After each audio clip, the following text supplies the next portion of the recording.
حد یہ صورت اخلاص ہے۔ اس کے 25 کے قریب نام آئے ہیں تفسیر کی کتابوں میں۔ اس صورت کو صورت التوحید بھی کہتے ہیں، صورت المعرفت بھی کہتے ہیں، یہ صورت اخلاص بھی ہے۔ یہ حجم کے اعتبار سے تو چھوٹی ہے، لیکن شان کے اعتبار سے، مقام کے اعتبار سے، فضائل کے اعتبار سے، مضامین کے اعتبار سے بہت عظمت والی، شان والی صورت ہے۔ آپ صلی اللہ تعالیٰ علیہ وسلم کا ارشاد مبارک ہے، اس بارے میں بخاری اور مسلم کے اندر یہ روایات موجود ہیں کہ آپ صلی اللہ علیہ وسلم نے فرمایا کہ اے میرے صحابہ جمع ہو جاؤ، میں تمہیں قرآن کا تیسرا حصہ پڑھ کر سناتا ہوں، قرآن کا تیسرا حصہ پڑھ کر سناتا ہوں۔ تو جتنے صحابہ نے جمع ہونا تھا جمع ہو گئے۔ آپ صلی اللہ علیہ وسلم نے سورت اخلاص پڑھ کر سنائی۔ پھر اس کے بعد آپ اپنے گھر میں تشریف لے گئے۔ صحابہ کہتے ہیں ہمیں یوں لگا کہ شاید آپ پر کوئی وحی نازل ہونے والی ہے، اس لیے آپ اچانک اس انداز سے گھر میں تشریف لے گئے۔ تھوڑی دیر کے بعد گھر سے باہر آئے تو آپ صلی اللہ علیہ وسلم نے فرمایا کہ میں نے تمہیں جمع کیا تھا کہ میں تمہیں قرآن کا تہائی حصہ یعنی 10 پارے تمہیں سناؤں، تو وہ میں نے تمہیں سنا دیے۔ کس کی صورت میں؟ فرمایا جو تمہیں میں نے صورت اخلاص سنائی ہے یہ قرآن کا تیسرا حصہ ہے، قرآن کے تہائی حصے کے برابر ہے۔ اسی طرح ایک اور حدیث میں آپ صلی اللہ علیہ وسلم نے فرمایا اے میرے صحابہ کیا تم میں سے کوئی آدمی اس بات سے عاجز ہے؟ کیا تمہارے لیے ممکن نہیں ہے کہ ہر رات تم قرآن کا تیسرا حصہ پڑھ کر سو؟ قرآن کا تیسرا حصہ، تہائی حصہ یعنی 10 پارے پڑھ کر سو۔ تو صحابہ کرام نے کہا یا رسول اللہ یہ کون ہر رات کر سکتا ہے؟ تو آپ صلی اللہ علیہ وسلم نے فرمایا کہ سورہ اخلاص قرآن کے تہائی حصے کے برابر ہے، یہ پڑھ لوگے تو ایسا ہی ہوگا گویا تم نے قرآن کا تہائی حصہ پڑھا ہے۔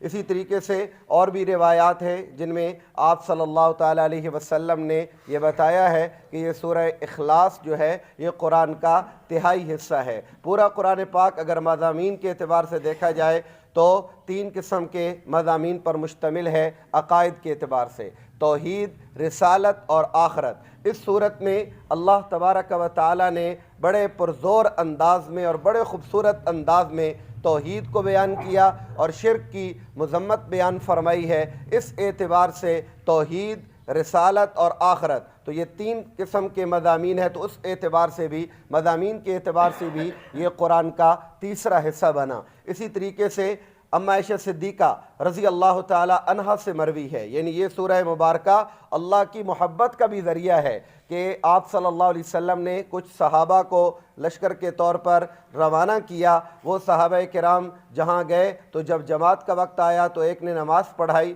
اور ان کی عادت مبارکہ تھی کہ جب نماز پڑھاتے تو ہر قرات یا ہر رکعت سورۃ قل ھو اللہ احد پر ختم فرماتے۔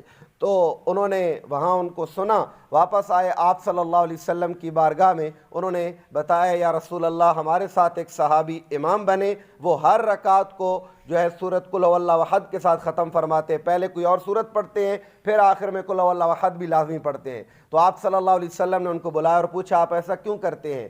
کہا یا رسول اللہ یہ صورت اس میں اللہ کی رحمان ہونے کی صفت موجود ہے، اللہ کی صفات موجود ہیں، مجھے اس وجہ سے اس صورت سے محبت ہے۔ تو آپ صلی اللہ علیہ وسلم نے فرمایا پھر بے شک اللہ بھی تجھ سے محبت کرتے ہیں، بے شک اللہ بھی تجھ سے محبت کرتے ہیں، تو اس صورت سے محبت کرتا ہے کہ اس میں اللہ کی صفات ہے، تو اللہ بھی تجھ سے محبت کرتے ہیں۔ تو اس صورت کی محبت اللہ کی محبت کا بھی ذریعہ ہے۔ اور اسی طریقے سے حدیث پاک میں آتا ہے کہ آپ صلی اللہ علیہ وسلم نے فرمایا جو بندہ سورہ اخلاص کو 10 مرتبہ پڑھے، کتنی مرتبہ؟ 10 مرتبہ جو سورہ اخلاص کو پڑھے گا اللہ اس کے لیے جنت میں محل بنا دیتے ہیں۔ تو حضرت عمر رضی اللہ تعالیٰ نے کہا یا رسول اللہ اس طرح تو ایک آدمی بہت سارے محل بنا لے گا۔ آپ نے فرمایا اللہ تعالیٰ بڑے سخی ہیں، اللہ تبارک و تعالیٰ کے ہاں محلات کی کمی نہیں، جو جتنی دفعہ پڑھے گا اللہ اتنی محلات اس کو عطا فرمائیں گے۔ تو یہ صورت بہت ہی عالی شان ہے، عظمت والی صورت ہے۔ حضرت انس رضی اللہ عنہ جو خادم رسول ہے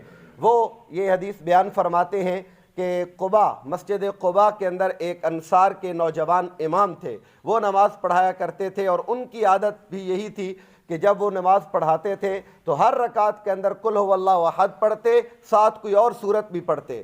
تو ایک دفعہ مسجد انتظامیہ نے یا نمازیوں نے کہہ دیا کہ امام صاحب آپ ہر رکعت کے اندر سورۃ قل هو اللہ احد لازمی پڑھتے ہیں اور ساتھ کوئی اور سورت بھی پڑھتے ہیں تو آپ ایسا کر لیں، یا تو قل هو اللہ احد پڑھیں یا کوئی دوسری سورت پڑھیں، آپ جو ہے وہ دونوں ہی پڑھتے ہیں۔ تو انہوں نے آگے سے جواب دیا کہ مجھے اس سورت کے ساتھ محبت ہے، اگر تمہیں میری اس طرح امامت پسند نہیں ہے تو تم میرے علاوہ کسی اور کو امام بنا دو، میں تو اسی طرح نماز پڑھاؤں گا۔ تو جب یہ انہوں نے جواب دیا، اور وہ خود ماشاءاللہ اتنے اچھے قاری تھے، اتنی اچھی آواز والے تھے کہ مسجد انتظامیہ اور نمازی ان کے علاوہ کسی اور کو امام بنانے پر رضامند بھی نہ تھے، تو وہ آپ صلی اللہ علیہ وسلم کی بارگاہ میں گئے اور کہا یا رسول اللہ، اس طریقے سے ہمارے پاس ایک امام ہے، وہ اس طرح عمل کرتے ہیں۔ آپ نے بلایا، آپ نے کہا آپ ایسا کیوں کرتے ہیں؟ کہا یا رسول اللہ مجھے اس سورت کے ساتھ محبت ہے۔ تو آپ صلی اللہ علیہ وسلم نے فرمایا اس سورت کی محبت نے تجھے جنت میں پہنچا دیا، یا یہ سورت کی محبت تجھے جنت میں لے جائے گی۔ تو یہ سورہ مبارکہ اللہ تبارک و تعالیٰ کی بہت زیادہ محبوب سورت ہے۔ اللہ تبارک و تعالیٰ کی صفات توحید اس کے اندر بیان ہے۔ اس کے مضامین کو کھول کر اگر دیکھا جائے کیسی زبردست انداز میں اللہ تبارک و تعالی نے توحید کو بیان فرمایا۔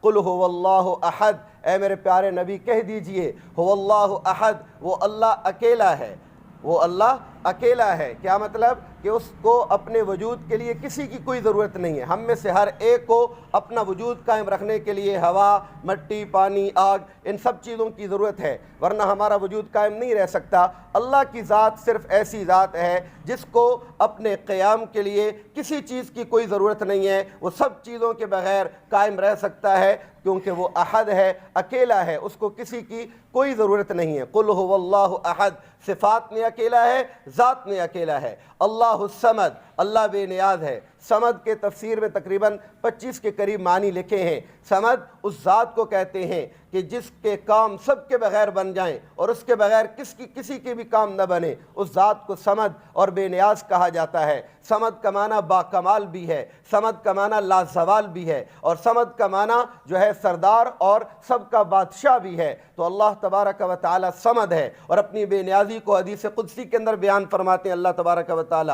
اللہ تبارک و تعالی فرماتے ہیں کہ اے ساری دنیا کے انسانوں، تم سب کے سب متقی بن جاؤ۔ اللہ کی شان بے نیازی ایسی ہے کہ تم سارے متقی بن جاؤ، اللہ کی شان میں ایک رتی بھر اضافہ نہیں ہو سکتا۔ تم سارے نافرمان ہو جاؤ، اللہ کی شان میں ایک رتی برابر کمی نہیں ہو سکتی۔ اور اپنی شان بے نیازی کو اس طرح بیان کرتا ہے، لو ان اولکم و آخرکم و انسکم و جنکم و صغیرکم و کبیرکم، اگر تمہارے انسان، تمہارے جن، تمہارے اول، تمہارے آخر، تمہارے چھوٹے، تمہارے بڑے، تمہارے مرد، تمہاری عورتیں، سب کے سب شروع سے لے کر آخر تک ایک میدان میں جمع ہو جائیں اور سب اپنی بولیوں میں بولیں۔ تقریباً دنیا میں اس وقت جو ہے 2964 زبانیں بولی جا رہی ہیں، سب اپنی زبانوں میں بولیں، جنات بھی آ جائیں اور اللہ تبارک و تعالیٰ سے اپنی حاجتیں مانگیں، اللہ تبارک و تعالیٰ سب کو ان کی کئی حاجتوں کے مطابق عطا کر دے۔ تو اللہ کے خزانے میں اتنی کمی بھی نہیں آتی۔ یہ اللہ خود فرماتے ہیں کہ میرے خزانوں میں اتنی بھی کمی نہیں آتی،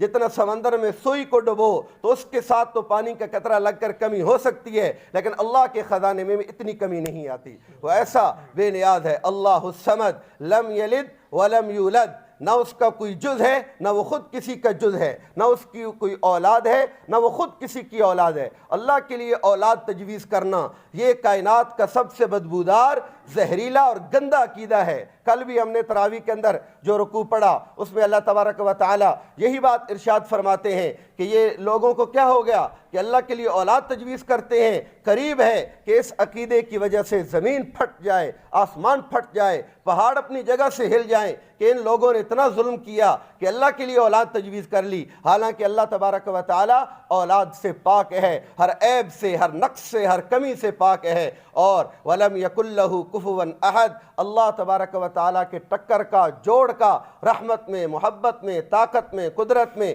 بڑائی میں کوئی نہیں ہے۔ وہ اکیلا ہے، اس کے برابر، اس کے جوڑ کا کوئی بھی نہیں ہے۔ یہ ایسا